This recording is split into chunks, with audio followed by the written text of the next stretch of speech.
Assalamualaikum warahmatullahi wabarakatuh. Hello everyone.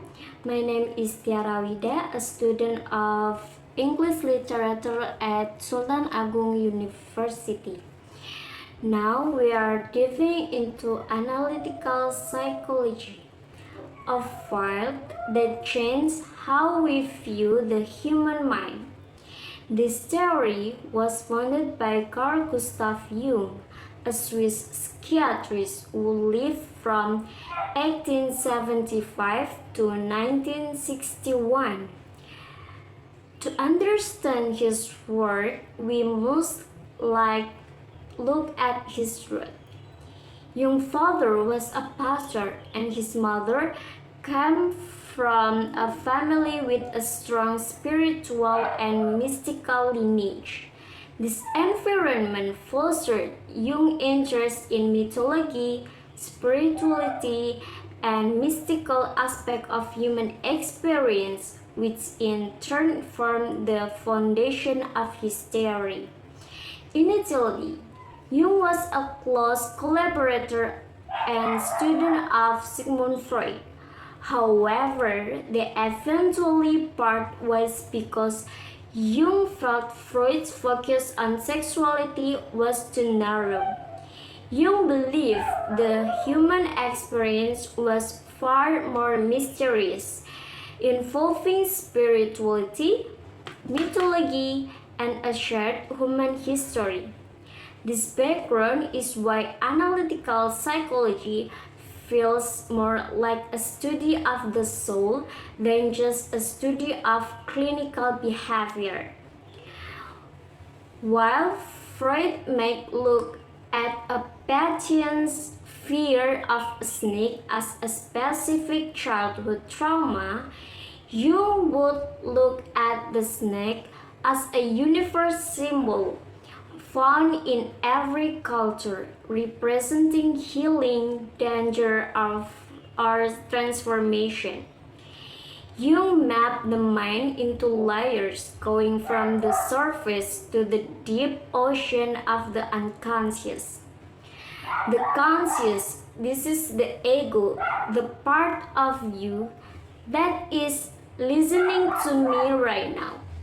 And the personal unconscious, these quote memories you've forgotten or things you've pushed aside because they were unpleasant.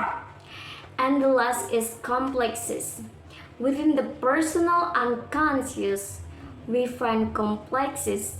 These are nodes of emotionally charged thoughts that act like little independent personalities.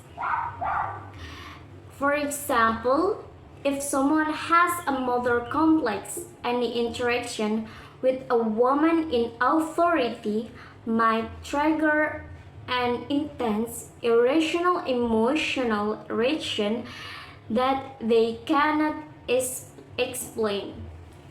The collective unconscious. This is Jung's most famous idea. He argued that all humans share a blueprint of intrinsic and symbol inherited from our ancestors. Jung used the term libido, but unlike Freud, he defined it as a general life energy. Think of it like electricity that powers everything we do. He explained how this energy worked through three fascinating principles. The first is equivalence. This principle states that energy is never lost. It is only redistributed if you withdraw energy from one part of your life. It must go somewhere else. For example, if a student who used to be very social suddenly becomes quiet and withdrawn, that social energy hasn't vanished.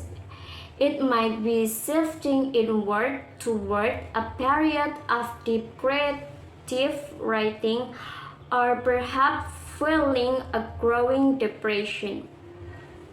Number 2 is entropy. This is the tendency for the psyche to seek a balance or equilibrium between opposing forces. Jung believed we are healthiest when our internal hot and cold spot even out. For example, a person who is extremely logical and cold for years might suddenly feel a surge of intense emotion or need for art as the mind tries to balance that logic with feeling. Number 3 is causality and teleology. Most psychology only look at the past or causality, but also because of the person you want to become in 10 years. The name is teleology. Inside the collective unconscious are archetypes, universal patterns that shape how we act. Let's look at the 4 major ones mentioned in our text. The first is the persona. This is the mask we wear to fit into society. It is the professional or polite version of ourselves. For example, a teacher might have strict teacher persona at school, but they are a completely different, relaxed person at home with their family. Number 2 is the shadow. This is the dark side, the part of ourselves we deny or hide because they are unacceptable. For example, a person who prides themselves on being kind might have a shadow full of hidden anger or selfishness. Number 3 is anima and animus. Jung believed every man has a feminine side, the name is anima, and every woman has a masculine side, the name is animus. Health comes from balancing both. Number 4, the self. This is the most important archetype. It is the good image within us that seeks to unify all parts of our personality. Jung also gives us the tools to understand personality through attitudes and function. Attitudes is we are either extrovert, focused on the outside world, and introverted, focused on our inner world. Number 2 is function. We process information through thinking, feeling, sensing, or intuition. Thinking, assessing information, and making decisions based on logic, objective truth, and intellectual reasoning. Feeling, assessing information, and making decisions based on subjective values, whether good or bad, like or dislike. Irrational function is information is gathered without going through a process of reasoning or evaluation.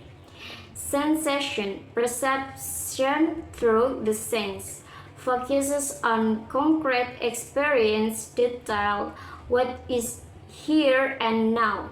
Intuition, perception that occurs unconsciously, seeing potential, possibilities, and hidden connection.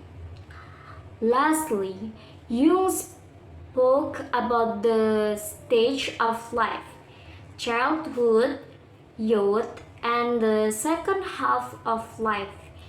In the second half, the goal is individuation. This is the process of integrating your persona, facing your shadow, and becoming a whole, unique individual.